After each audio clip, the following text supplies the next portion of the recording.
Drama over the process to hire Plattsburgh's police chief continues. WCX requested documents and answers, but we've been kept in the dark. Now lawsuits are filed against the city looking for reports paid for by taxpayer dollars. Channel 3's Alec Lasham continues his coverage for us tonight live in Plattsburgh. Alec, what would these reports reveal? Yeah, hey, Darren and Kat. Well, the reports looked at a lot of things. It looked at discipline, it looked at training, but also tucked away in that contract was a recommendation for the next chief of police. The lawsuits aim to get that report out there as well as reverse some decisions already made. You're asking the court to nullify the Common Council's vote and to nullify the appointment of Jared Trombley.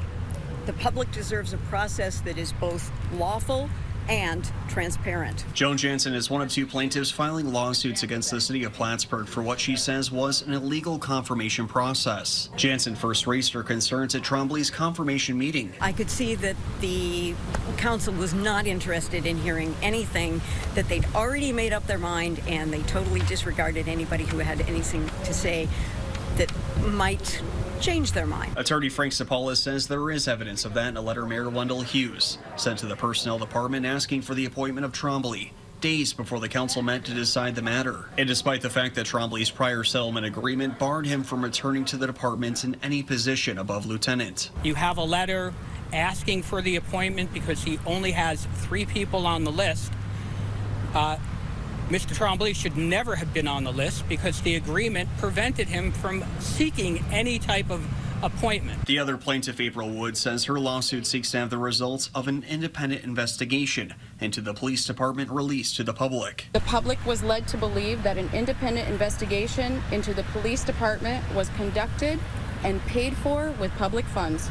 The findings must be made public. In an answer to a WCAX public records request, the city said it does not have a report from the outside investigator. But the plaintiffs say they've obtained documents outlining the scope of work for the investigation, including hourly rates for the legal team and consultant. We know that they went to the city police department and they interviewed people. All of these lead up to the fact that these reports do exist. They're probably sitting over in his office, but he's refusing to let them go. Now, I've reached out to Mayor Hughes and common councilors about the lawsuits, but they say they do not comment on pending litigation. A hearing is scheduled for early July at the Clinton County Supreme Court. Live in Plattsburgh, Alec Lasham, Channel 3 News.